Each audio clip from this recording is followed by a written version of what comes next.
Sudan ایک ایسا ملک جو افریقہ کے دل میں واقع ہے مگر دنیا کے سب سے بڑے انسانی بحرانوں میں سے ایک بحران کا سامنا کر رہا ہے۔ آج سوڈان میں ظلم کی انتہا ہو رہی ہے۔ سوڈان نہ صرف مسلمانوں کی اکثریت کا ملک ہے بلکہ دنیا کے مشہور ترین قرآن کے قاری سوڈان سے تعلق رکھتے ہیں۔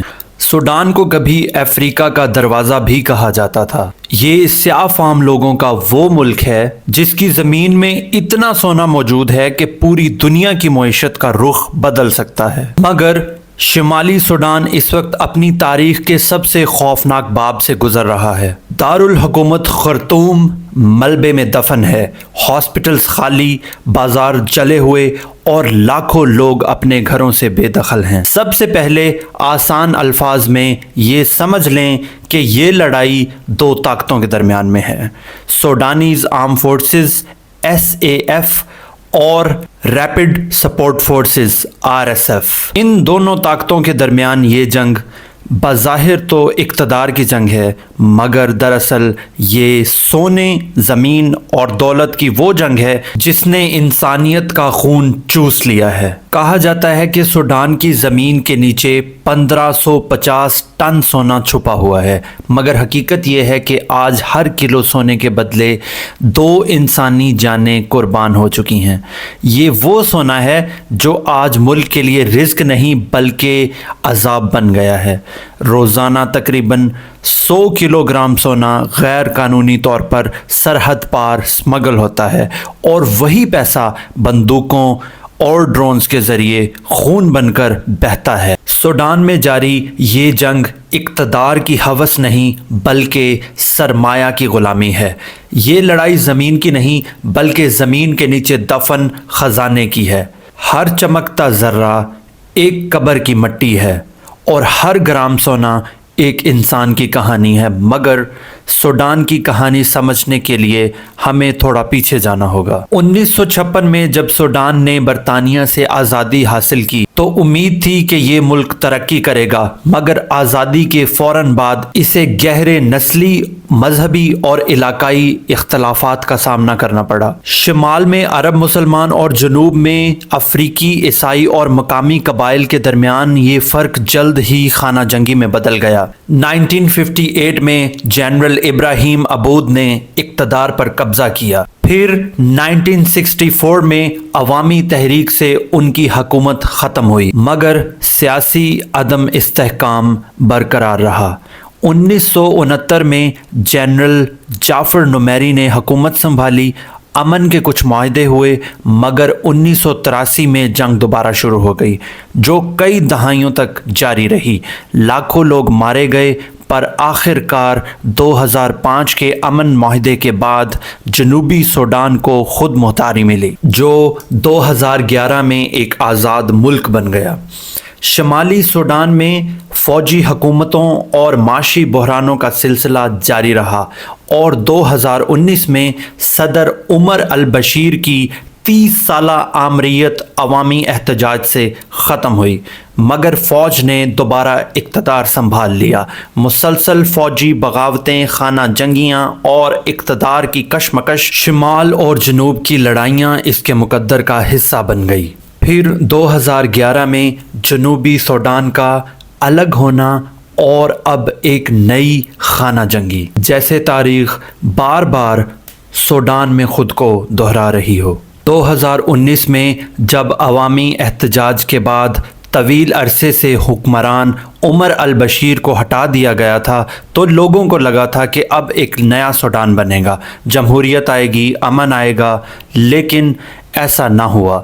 اقتدار فوج کے ہاتھوں میں چلا گیا اور فوج کے اندر ہی طاقت کی 2 بڑی قوتیں آمنے سامنے آ گئیں۔ سوڈانی فوج جس کی قیادت جنرل عبد الفتاح البرہان کر رہے تھے اور ایک نیم فوجی bureau rapid support forces RSF جس کے سربراہ جنرل محمد حمیدتی تھے، دونوں نے پہلے تو مل کر اپنی حکومت بنائی لیکن پھر ایک دوسرے پر غداری کے الزامات لگائے۔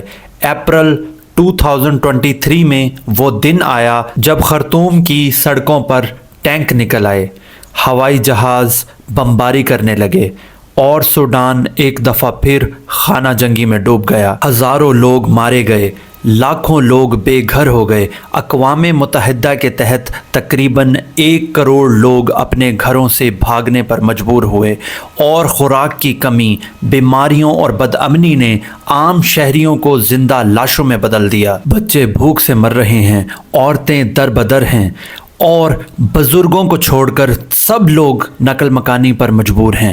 دنیا دیکھ رہی ہے مگر کچھ نہیں کر رہی۔ یاد رہے، یہ جنگ صرف 2 جرنیلوں کی لڑائی نہیں، بلکہ یہ اقتدار، سونا اور وسائل پر قبضے کی وہ جنگ ہے جو ختم ہونے کا نام نہیں لے رہی۔ سوڈان افریقہ کے ان چند ممالک میں سے ایک ہے جہاں سونا بہت بڑی مقدار میں پایا جاتا ہے، اور یہی سونا آج تباہی کی وجہ بن چکا ہے۔ RSF کے پاس سونے کی کانوں پر کنٹرول ہے، اور فوج چاہتی ہے کہ یہ دولت ریاست کے ہاتھ میں آئے، مگر RSF وہ کنٹرول نہیں دینا چاہتی۔ اس کے علاوہ علاقائی طاقتیں بھی اپنی اپنی چالیں چل رہی ہیں۔ مصر، سعودی عرب، متحدہ عرب امارات اور رشیا سب کسی نہ کسی طور پر اس تنازع میں دلچسپی رکھتے ہیں، مگر سب کو یہ نہیں پتہ چل رہا کہ انسانی جانوں کا ضیاع ہو رہا ہے، اور سوڈان اس وقت انسانیت کے سب سے بڑے بحران کا شکار ہے۔ روس کے واگنر گروپ پر الزام ہے کہ وہ RSF کو اسلحہ فراہم کر رہا ہے تاکہ سوڈان میں اپنے اثر و رسوخ کو بڑھا سکے۔ دوسری طرف مغربی ممالک کی جانب سے نہ تو کوئی پلان سامنے آیا ہے اور نہ ہی کوئی عملی اقتدام۔ اقوام متحدہ کی امدادی ایجنسیاں مسلسل چیخ رہی ہیں کہ سوڈان میں انسانی المیہ جنم لے چکا ہے، لیکن عالمی برادری کی ترجیحات کہیں اور ہیں۔ سوڈان کی طرف کوئی توجہ نہیں کر رہا، لوگوں کو زندہ دفن کیا جا رہا ہے۔ دارفور جو پہلے ہی 2000 کی دہائی میں نسل کشی کے لیے بدنام تھا، ایک بار پھر جل رہا ہے۔ نسلی بنیادوں پر حملے کیے جا رہے ہیں، گاؤں کے گاؤں جلا دیے گئے ہیں، خواتین کے ساتھ زیادتی کے واقعات عام ہیں، اور عالمی میڈیا وہاں پہنچ بھی نہیں سکتا کیونکہ صحافیوں کا داخلہ ممنوع ہے۔ انٹرنیٹ اور بجلی زیادہ تر جگہوں پر بند ہے، اور لوگوں کا رابطہ دنیا سے کٹ چکا ہے۔ جو لوگ بچتے ہیں وہ 4 جنوبی سوڈان اور مصر کی سرحدوں پر پناہ لینے کی کوشش کرتے ہیں، لیکن وہاں بھی بھوک اور بیماری ان کا انتظار کرتی ہے۔ اقوام متحدہ کے کیمپوں میں کھانے کو کچھ نہیں، دوا نہیں، صرف انتظار ہے کہ یہ جنگ کب ختم ہوگی۔ سوڈان کے مسلمان اس انتظار میں ہیں کہ اس جنگ کو ختم کیا جائے۔ اکتوبر 2025 کے اینڈ تک RSF نے شمالی دارفور کے دارالحکومت الفاشر پر قبضہ کر لیا۔ اس شہر کا 500 دنوں سے زیادہ عرصے تک محاصرہ رہا تھا، مگر وہاں قحط جیسی صورتحال پیدا ہو چکی ہے۔ اس قبضے کے بعد بڑے پیمانے پر ہلاکتوں، جنسی تشدد اور عام شہریوں کے قتل عام کی اطلاعات مل رہی ہیں۔ اقوام متحدہ کے مطابق الفاشر اور کدوگلی جیسے جنگ زدہ علاقوں میں قحط کی کیفیت کی تصدیق ہو چکی ہے۔ لوگوں کے پاس کھانے پینے کو کچھ نہیں، جہاں لاکھوں لوگ خوراک اور طبی امداد تک رسائی سے محروم ہیں۔ تقریباً 45% آبادی کو شدید غذائی قلت کا سامنا ہے۔ جنگ اب نئے علاقوں، خاص طور پر سینٹرل کوردوفان ریجن میں پھیل رہی ہے۔ اسی طرح آپ یہ سن کر حیران ہوں گے کہ العبید شہر میں ایک جنازے پر حملے میں 40 افراد ہلاک کر دیے گئے، اور RSF اس اہم شہر پر حملے کی تیاری کر رہی ہے۔ 11.7 ملین سے زیادہ افراد اندرونی طور پر بے گھر ہو چکے ہیں یا پڑوسی ممالک ہجرت کرنے پر مجبور ہو چکے ہیں، جو کہ دنیا میں بے گھر ہونے کا سب سے بڑا بحران ہے۔ الفاشر سے فرار ہونے والے ہزاروں افراد قریبی علاقوں میں پناہ لینے پر مجبور ہیں، جہاں سہولیات انتہائی محدود ہیں۔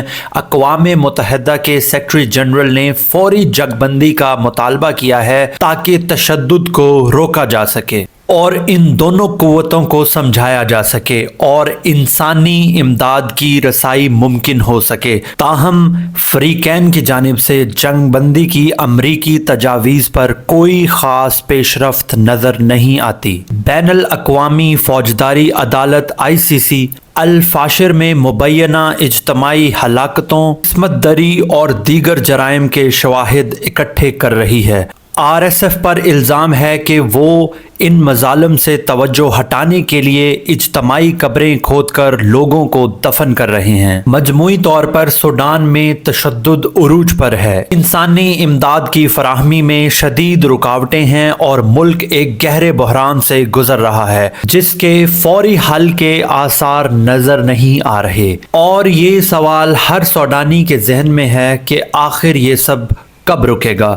لیکن اس سوال کا جواب آسان نہیں، کیونکہ دونوں فریق سمجھتے ہیں کہ وہی ملک کو بچا رہے ہیں۔ فوج کہتی ہے کہ آر ایس ایف ایک غیر قانونی ملیشیا ہے جو ملک توڑنا چاہتی ہے، جبکہ آر ایس ایف کا دعویٰ ہے کہ فوج عوام کی نمائندگی نہیں کرتی اور صرف طاقت کے زور پر حکومت کرنا چاہتی ہے۔ درمیان میں پس رہے ہیں عام لوگ اور وہ مسلمان جو سوڈان کے رہنے والے ہیں، وہ جو سیاست تک نہیں جانتے، صرف جینا چاہتے ہیں۔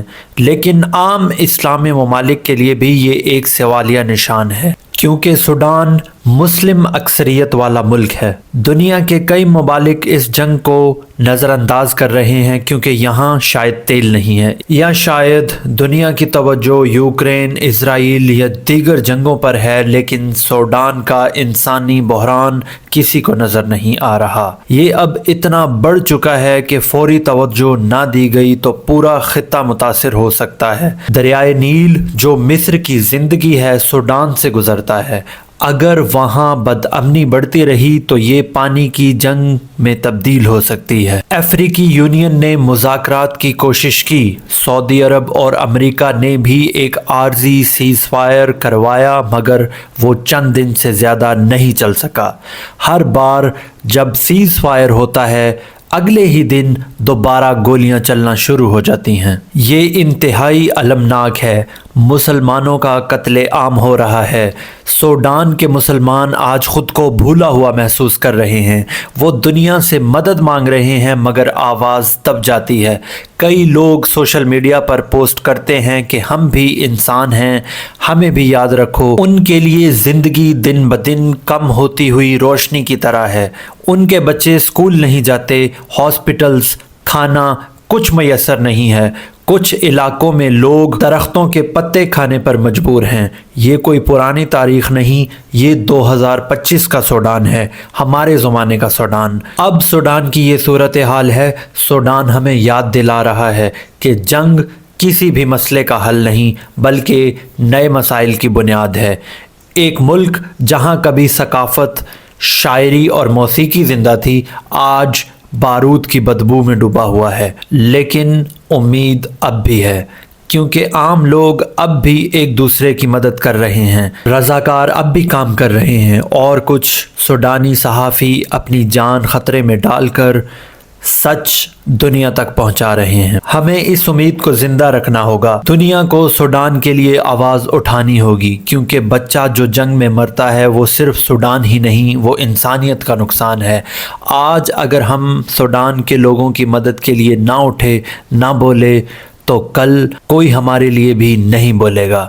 سوڈان کے لوگ امن چاہتے ہیں، عزت چاہتے ہیں اور ایک زندگی چاہتے ہیں جہاں وہ خوف کے بغیر سانس لے سکیں۔ شاید ان کی سب سے بڑی خواہش یہی ہے کہ ان کے بچوں کو بموں کی آواز کی بجائے ہنسی کی آواز سنائی جائے۔ یہ جنگ ایک دن ختم ہوگی، لیکن تباہی کے نشان بہت دیر تک رہیں گے، اور تاریخ یہ ضرور لکھے گی کہ دنیا خاموش تھی جب سوڈان جل رہا تھا۔